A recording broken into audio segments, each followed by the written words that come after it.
Со 2 июля в городе Якутске у горожан сбылась маленькая мечта. В городе наконец-таки открылись торговые центры.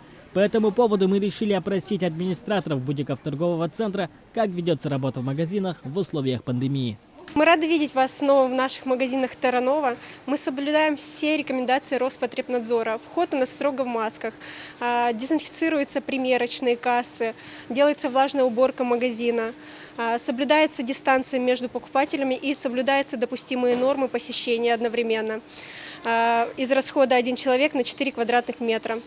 Посетители торгового центра обязательно должны соблюдать так называемый дресс-код пандемии, маски и перчатки. Без них вход в торговый центр категорически воспрещен.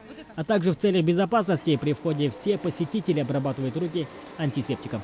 Итак, мы снова открылись для наших любимых покупателей. Мы для этого подготовили все необходимые защитные средства для профилактики инфекции. У нас абсолютно безопасно. Мы снова ждем своих покупателей.